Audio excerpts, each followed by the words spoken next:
Okay. Well, Griffin, how have you been? Long time no see. Last time we talked, it was not out to the public, but how have you been since? Man, not too bad. Just enjoyed watching a great tournament. Man, it's been a busy few weeks here at IU with Woodson and Dane Five coming in, and all these guys now deciding to stay. It's just been crazy. There's been something new every day. It feels like so. Certainly been exciting. Can't complain. Yeah, we'll get into the Mike Woodson hiring here in a second, but I want to talk about the tournament for a second too. I feel like the final four games, at least the Gonzaga game, was way closer than I thought it was going to be. UCLA put up a pretty good fight, and Baylor beat the brakes off of both Houston and Gonzaga. But Baylor was a very impressive team. How'd you think about that championship game between Baylor and Gonzaga? Well, first off, the UCLA game. Listen, it was one of the I think arguably the best college basketball competitions I've ever seen. I think it's mainly coaching, but at the same time, I saw some stat online that said UCLA shots with those kind of shots they were taking, not really the shot percentage, but the shots they were taking, the quality of them, they win that game 2% of the time. So I think I'm going to be honest, as a basketball fan, I enjoyed it, but I will tell you, UCLA got lucky on, I feel like 50% of their shots. I mean, some of those were ugly, but they just happened to fall. So that was fun. As far as the championship game goes, I mean, I think that's the downfall of playing an overtime game in the Final Four, in the first round of the Final Four, I should say. Guys are exhausted, but I think what struck me is just how excited Baylor was to play that game. From the start, they're just so dominant. They're so dynamic. They have so many weapons. I think they're so well coached offensively and defensively. They're unselfish. They share the ball. And they literally have all the elements you need to have a great team. And they have all the elements that we thought Gonzaga was. And Baylor just said, actually, we're that and more. And I also think that that's what the benefit of playing, in a basketball conference that the Big 12 is rather than the WCC, where, you're playing against, San Francisco every twice a year. Right. Baylor has to go against Kansas at least 3 times a year. So I think that kind of showed up there too. But man, I just think it was really fun. It was a great tournament overall, and props to Indy for putting it on. It was fun. I think it stood out too. I think the competition that Gonzaga played all tournament long, I think it really showed. I think as they got deeper into it, their competition almost got worse in a way. I mean, they play an 11 seed in the Final Four. I think everyone in the country thought it was going to be a cakewalk. UCLA gives them a run for their money, but I mean, Baylor's been playing those big, gritty Kansas teams, Oklahoma State teams, all year. Do you think that played a factor into it, at all? I think it does. I think you're battle tested, and I think it's kind of like, it's kind of like playing, Madden on rookie mode, and then all of a sudden saying, hey, this year I want to try it on Hall of Fame. And wow, my stats went to shit. Like, why? It's like, oh, well, because, you're playing rookie versus now you're playing like big dogs. And I think Gonzaga did have an easy road, but at the same time, I see that, but I also hate saying that because I look at Gonzaga, I look at Suggs, and they got some dogs on that roster. I mean, no pun intended. I mean, they have some All-American players, I think. Yeah. I think there's 3 of them. Yeah, I mean, Timmy is absolutely phenomenal. Suggs, I mean, the shot, it was great, but if you actually watch him play, he's such a dynamic guard. I saw an article today that said one NBA GM even said he would consider him for the first overall pick now after how he played in that Final Four. I just think Mark Few is like a great coach alongside great person. And he builds a program of guys who I'm not saying aren't getting those top-notch offers because they are, but guys who are staying 3-4 years and becoming legends in a program that has already had great players in it. So, I do think they're good. I think they are going to be, I think they should be considered one of the best teams in college basketball history, despite the loss. And I really do think Mark Few is going to go down as the greatest coach of all time, from a record standpoint, because he doesn't play anybody, but also because his teams are just that successful. I mean, when you go year after year winning probably 80% of your games, I mean, he's going to have, when it's all said and done for him, he's going to have one of the best win-loss records, I think, of all time. I think another thing that kind of sticks out in my mind is that, yeah, like Gonzaga had 3 AP all players. I don't think Kispert is all that great for one. I think if you chase him off the 3, you're set. Timmy, I mean, if you can just outmuscle him, it looks like you're going to get your way with him no matter what.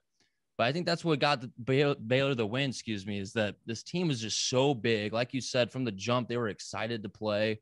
But those guards for Baylor, Davion and Jared Butler, those guys are tough as nails as well.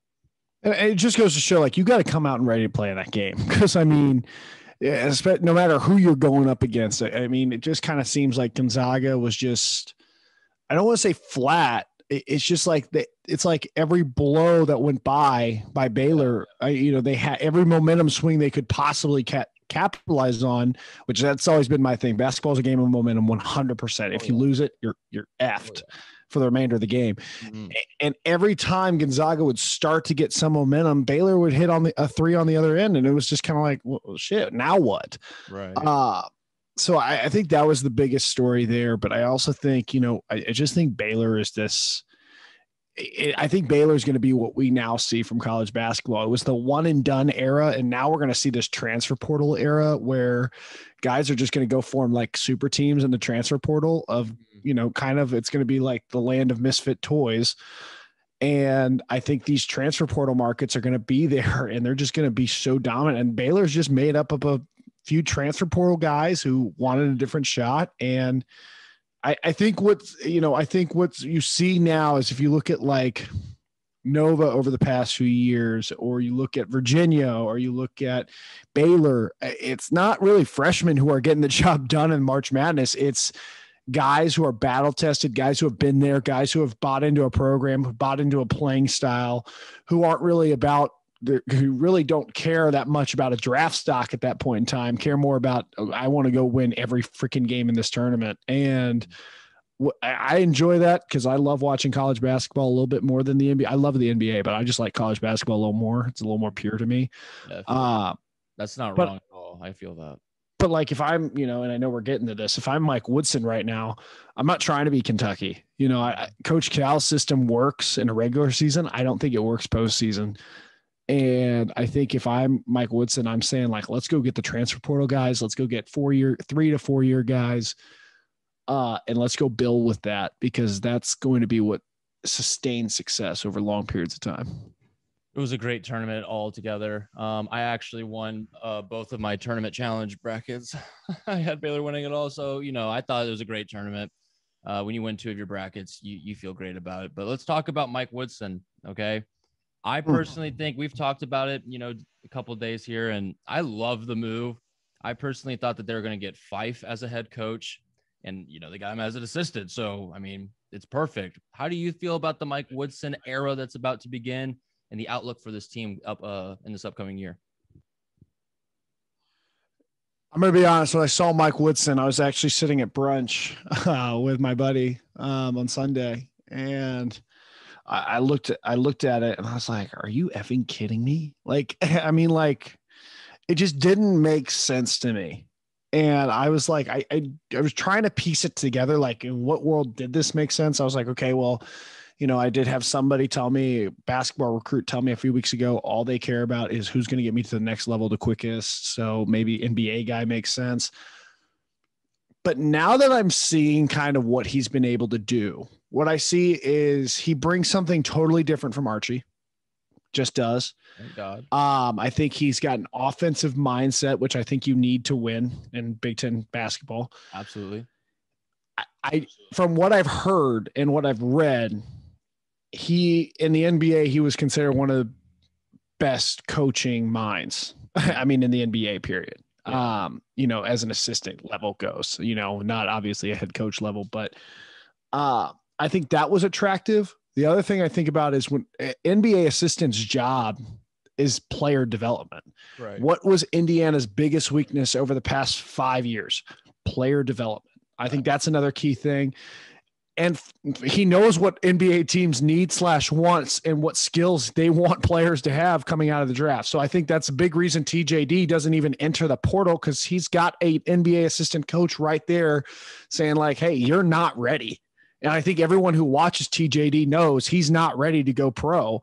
Right. And he could find himself in a very similar situation that Romeo's in right now, except he would be a second round draft pick, not a first round. So not even the money's there at that point. Right.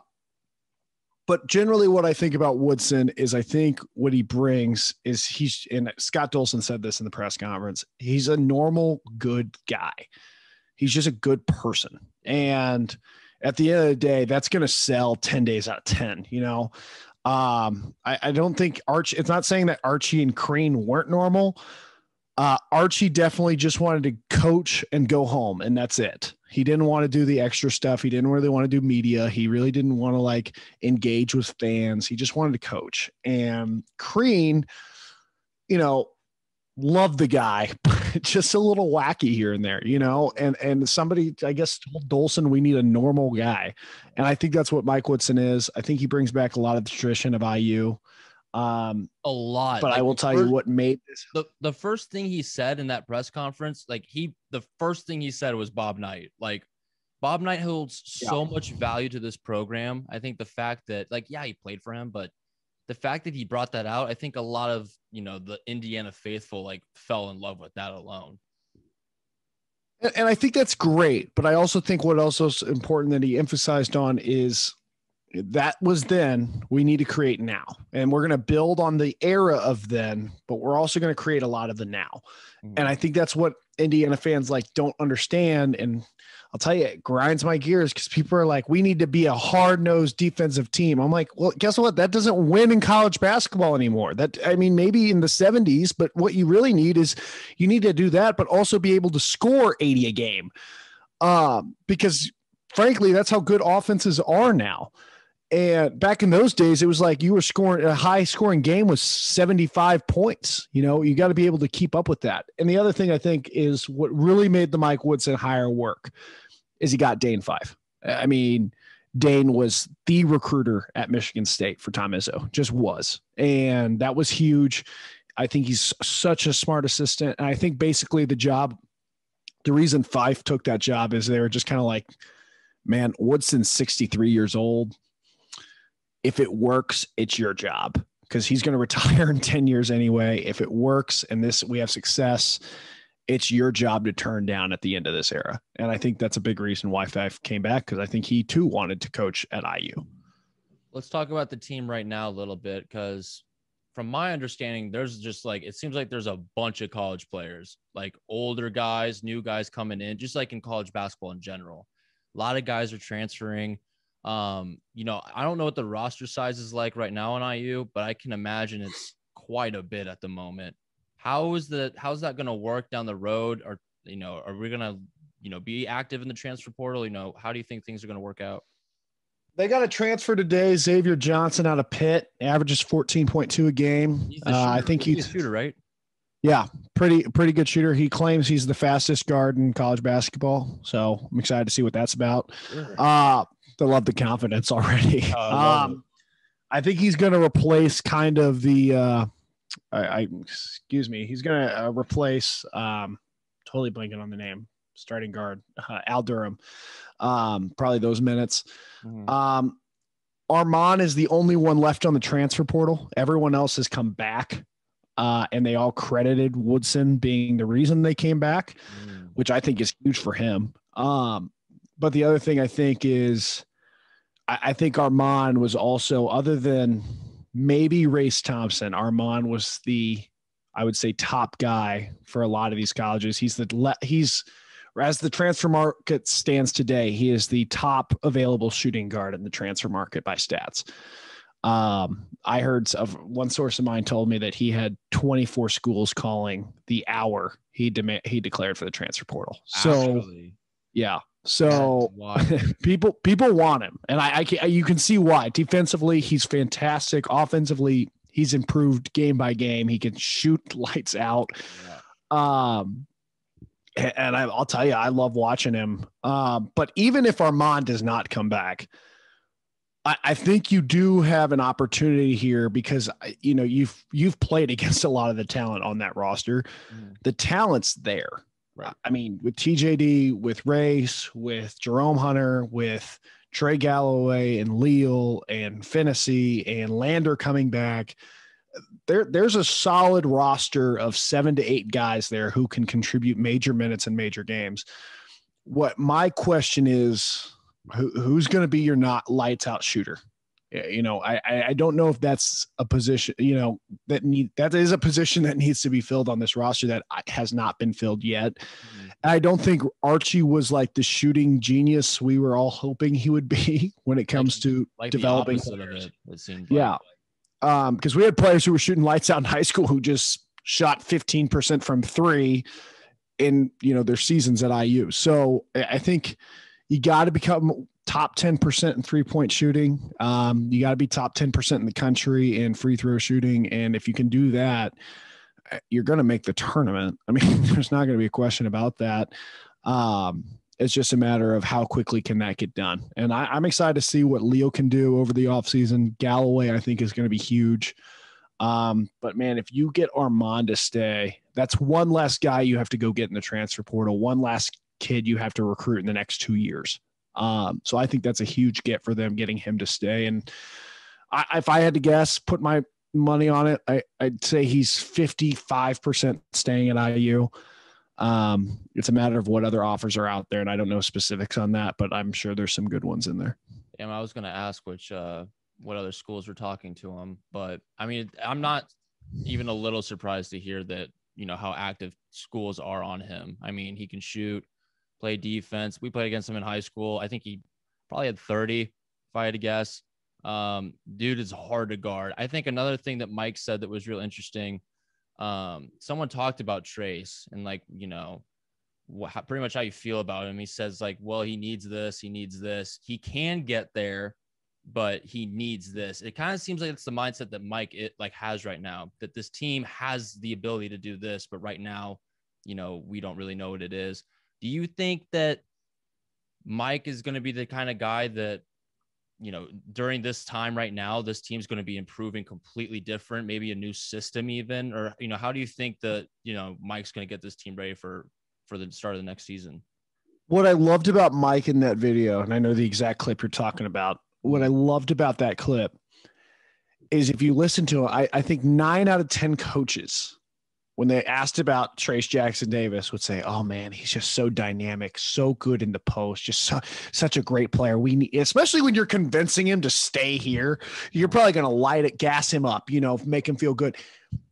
Woodson just started off by saying, you know, man, he's really good, but I'll tell you, he's got to work on this. He's got, if I'm TJD, and, you know, based on the little I know about TJD, he wants to get to that NBA level, obviously.